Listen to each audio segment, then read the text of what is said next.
ರಾಜ್ಯದಲ್ಲಿ ಸಾಕಷ್ಟು ವಿಷಯಗಳು ಚರ್ಚೆ ಆಗ್ತಾ ಇದೆ. ಹಿನ್ನೆಲೆ ಏನು ಅನ್ನೋದನ್ನ ಎಲ್ಲೋ ಒಂದು ಕಡೆ ಮರ್ತಿದೀವ ಅಂತ ನನ್ಗೆ ಅನಿಸ್ತಾ ಇದೆ. ಇವತ್ತಿನ ಚರ್ಚೆಗಳು ನೋಡಿದಾಗ ನನಗೆ ಇರುವ ತಿಳುವಳಿಕೆ ಪ್ರಕಾರ ಪ್ರಪಂಚದ ಅತಿ ದೊಡ್ಡ ಲೈಂಗಿಕ ದೌರ್ಜನ್ಯ ಪ್ರಕರಣದ ಬಗ್ಗೆ ಇವತ್ತು ಚರ್ಚೆ ಆಗ್ತಾ ಇರೋದು. ರಿಪೀಟ್ ಮಾಡ್ತೇನೆ, ಯಾಕೆಂದ್ರೆ ಬಹುಶಃ ಇದರ ಪ್ರಾಮುಖ್ಯತೆ ಏನು ಅನ್ನೋದು, ಅದರ ಪ್ರಾಮುಖ್ಯತೆಯನ್ನೇ ನಾವು ಮೈಮರೆತಿದ್ದೇವೆ ಅಂತ ನನ್ಗನ್ಸುತ್ತೆ. ಪ್ರಪಂಚದ ಅತಿ ದೊಡ್ಡ ಲೈಂಗಿಕ ದೌರ್ಜನ್ಯ ಪ್ರಕರಣ ಇದು. ಚಾಲೆಂಜ್ ಮಾಡ್ತೇನೆ. ಇನ್ನೊಂದು ಉದಾಹರಣೆ, ಪ್ರಪಂಚದಲ್ಲಿ ಇಷ್ಟು ಮಹಿಳೆಯರ ಮಾಂಗಲ್ಯ, ಹಿಂದೂ ಮಹಿಳೆಯರ ಮಾಂಗಲ್ಯ ಹರಣ ಮಾಡಿರುವಂತ ಇನ್ನೊಂದು ಉದಾಹರಣೆ ತೋರಿಸ್ಬಿಡಿ.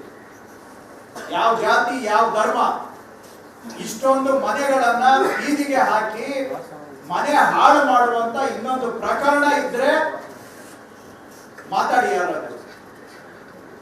ಇವತ್ತು ವ್ಯವಸ್ಥಿತವಾಗಿ ಇಡೀ ಒಂದು ಜಿಲ್ಲೆಯಲ್ಲಿ, ಇನ್ನೆಲ್ಲೆಲ್ಲಿ ಏನ್ ನಡೆದಿದೆ ನಮ್ಗೆ ಗೊತ್ತಿಲ್ಲ, ಒಂದು ಜಿಲ್ಲೆಯಲ್ಲಿ ಯಾರ ಮನೆಗೆ ಹೆಜ್ಜೆ ಇಟ್ರೆ ಅವರ ಮನೆಯನ್ನ ಹಾಳು ಮಾಡುವಂತಹದ್ದು ನಡೆದಿದೆ ಅನ್ನುವಂತ ಆರೋಪ ಇದೆ.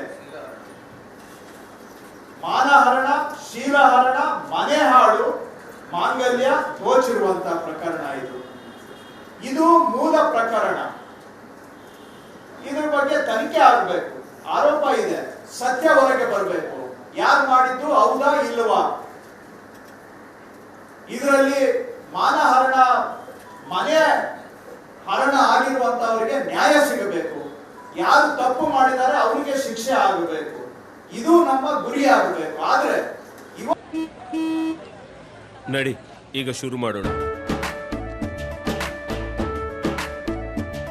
ಕೇಸರಿಯಿಂದ ಮನೋಲ್ಲಾಸ ಮನಸ್ಸು ಮತ್ತೇರಿ ಕುಣಿದಾಡಿದೆ ನೋಡು, ಮನಸ್ಸು ಮತ್ತೇರಿ ಕುಣಿದಾಡಿದೆ ನೋಡು.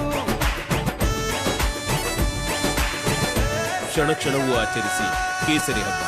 ವಿಮಲ್ ಬಾಯಲ್ಲಿ ಹೇಳಿ ಕೇಸರಿ. ಇವತ್ತು ನಡೀತಾ ಇರೋ ಚರ್ಚೆ ಹೇಗಿದೆ ಅಂದ್ರೆ, ದಿಕ್ಕು ನೋಡಿದಾಗ ಮಾನಹರಣ ಮಾಡಿದ್ದು ಅಪರಾಧ ಅಲ್ಲ, ಮನೆ ಹಾಳು ಮಾಡಿದ್ದು ಅಪರಾಧ ಅಲ್ಲ, ಮಾಂಗಲ್ಯ ದೋಚಿದ್ದು ಅಪರಾಧ ಅಲ್ಲ, ಇದರ ಬಗ್ಗೆ ಮಾತಾಡಿದ್ದು ಅಪರಾಧ. ಯಾರು ಮಾತಾಡಿದ್ರು, ಎಲ್ಲಿಂದ ಬಂತು, ಯಾರ ಕೈಯಿಂದ ಯಾರ ಕೈಗೆ ಹೋಯ್ತು, ಇದರ ಬಗ್ಗೆ ನಾವೆಲ್ಲ ವ್ಯಾಖ್ಯಾನ, ಚರ್ಚೆ, ತನಿಖೆ ಮಾಡ್ತಾ ಇದ್ದೀವಿ. ಬಿಟ್ರೆ ಮೂಲ ಪ್ರಕರಣ ಎಲ್ಲೋ ಒಂದು ಕಡೆ ದಿನೇ ದಿನೇ ಕಣ್ಮರೆ ಆಗ್ತಾ ಇದೆ. ಇದನ್ನ ನೋಡಿದಾಗ ನನಗೆ ಅನುಮಾನ ಬರ್ತಾ ಇದೆ. ಇವತ್ತು ಚರ್ಚೆಯ ದಿಕ್ಕು ನೋಡಿದಾಗ ಮೂಲ ಹಗರಣವನ್ನ, ಪ್ರಪಂಚದ ಅತಿ ದೊಡ್ಡ ಲೈಂಗಿಕ ದೌರ್ಜನ್ಯ ಪ್ರಕರಣವನ್ನ ಮುಚ್ಚು ಹಾಕುವಂತ ವ್ಯವಸ್ಥಿತ ಪ್ರಯತ್ನ ನಡೀತಾ ಇದೆ ಅನ್ನೋ ಆತಂಕ ನನ್ನ ಮನಸ್ಸಿನಲ್ಲಿದೆ. ಸೊ ಈ ಚರ್ಚೆಯ ಮೂಲ ಉದ್ದೇಶ ಏನಂದ್ರೆ, ಯಾರು ಪ್ರಪಂಚದ ಇತಿಹಾಸದಲ್ಲಿ ಅತಿ ದೊಡ್ಡ ಲೈಂಗಿಕ ದೌರ್ಜನ್ಯ ಎಸಗಿದ್ದಾರೆ ಅವರನ್ನ ಬಚಾವ್ ಮಾಡಿ ಪ್ರಕರಣವನ್ನ ಮುಚ್ಚಾಕಿ ಇದರಲ್ಲಿ ಅನ್ಯಾಯ ಅನುಭವಿಸಿರುವಂತಹ ಸಂತ್ರಸ್ತರೇನಿದ್ದಾರೆ ಅವರಿಗೆ ನ್ಯಾಯ ಹರಣನು, ಮಾನಹರಣ ಆಗಿದೆ.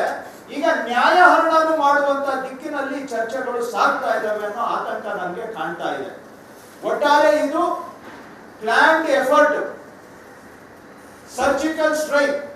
ಏನಂದ್ರೆ ಈ ಪ್ರಕರಣವನ್ನ ಮುಚ್ಚಾಕೋದಕ್ಕೋಸ್ಕರ. ಅದಕ್ಕೆ ಡೈವರ್ಷನ್ ಯಾವ ಕಡೆಗೆ, ಎಲ್ಲಿಂದ ಬಂತು ಇದು ಅಂತ.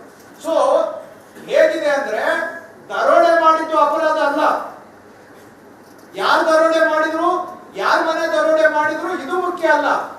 ದರೋಡೆ ಬಗ್ಗೆ ಕಂಪ್ಲೇಂಟ್ ಯಾರು ಕೊಟ್ರು ಅನ್ನೋದು ಮುಖ್ಯ ಆಗ್ಬಿಟ್ಟಿದೆ. ಈಗ ರೇಪ್ ಮಾಡಿದವರು, ಮಾಡಿಸ್ಕೊಂಡವರು ಎಲ್ಲಿಗೋ ಹೊರಟೋದ್ರು, ಯಾರಿಂದ ರೇಪ್ ಗೊತ್ತಾಯ್ತು, ರೇಪ್ ಆಯ್ತು ಅಂತೇಳಿ ಅಂತ. ಇದು ಮಹಿಳೆಯರ ಮಾನದ ಬಗ್ಗೆ ಮಾತಾಡ್ತಕ್ಕಂಥವ್ರು, ಆ ಮಹಿಳೆಯರಿಗೆ ನ್ಯಾಯ ಸಿಗೋದಕ್ಕೆ ಏನ್ ಮಾಡ್ತಾ ಇದ್ದಾರೆ ಇವತ್ತು? ಎಲ್ಲಾದ್ರೂ ಅದ್ರ ಬಗ್ಗೆ ಚರ್ಚೆ ನಡೀತಾ ಇದೆಯಾ? ಯಾರು ತಪ್ಪಿಸಿದ್ದಾರೆ ಅವರಿಗೆ ಶಿಕ್ಷೆ ಆಗ್ಬೇಕು ಅನ್ನೋ ಚರ್ಚೆ ನಡೀತಾ ಇದೆಯಾ? ಎಲ್ಲಿಂದ ಬಂತು ಅಂತ.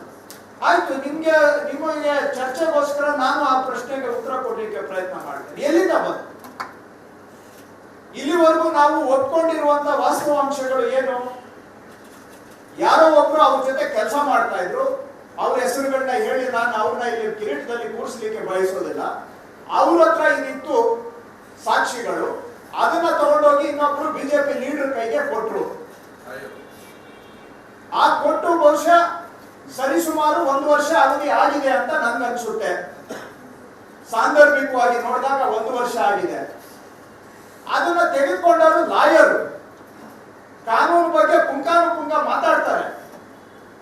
ಈ ತರ ಪ್ರಪಂಚದ ಅತಿ ದೊಡ್ಡ ಲೈಂಗಿಕ ದೌರ್ಜನ್ಯ ಆಗಿದ್ದಾಗ ಅವರು ಅದನ್ನ ಲಕೋಟೆಯಲ್ಲಿ ಇಟ್ಬಿಟ್ಟು ತಗೊಂಡೋಗ್ಬಿಟ್ಟು ಡೈರೆಕ್ಟರ್ ಜನರಲ್ ಆಫ್ ಪೊಲೀಸ್ಗೆ ಯಾಕೆ ಕೊಡ್ಲಿಲ್ಲ?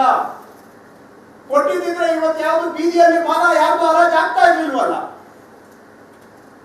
ಇಲ್ಲ ಡೈರೆಕ್ಟರ್ ಜನರಲ್ ಆಫ್ ಪೊಲೀಸ್ ಮೇಲೆ ನಂಬಿಕೆ ಇಲ್ಲ ಅಂತ ಹೇಳಿದ್ರೆ ತಗೊಂಡೋಗಿ ಹೈಕೋರ್ಟ್ ಚೀಫ್ ಜಸ್ಟಿಸ್ಗೆ ಕೊಡ್ಬೋದಾಗಿತ್ತಲ್ಲ, ಇದನ್ನ ತನಿಖೆ ಮಾಡಿ. ಆದ್ರೆ ಯಾವುದೇ ಕಾರಣಕ್ಕೂ ಇದ್ರೊಳಗಡೆ ಇರೋ ಚಿತ್ರಣಗಳು ಹೊರಗೆ ಬರಬಾರದು ಅಂತ ಹೇಳಿ. ಇಷ್ಟು ದೊಡ್ಡ ಕ್ರೈಮ್ ಆಗಿರುವಾಗ ಆ ಕ್ರೈಮ್ ಅನ್ನ ಗೊತ್ತಿದ್ದು ಕೂಡ ಮುಚ್ಚಿಡುವಂತಹದ್ದು ಕೂಡ ಅಷ್ಟೇ ದೊಡ್ಡ ಅಪರಾಧ. ಇವತ್ತು ಅವ್ರ ಮಾತು ಕೇಳ್ಕೊಂಡು ಚರ್ಚೆಗಳು ನಡೀತಾ ಇದೆ.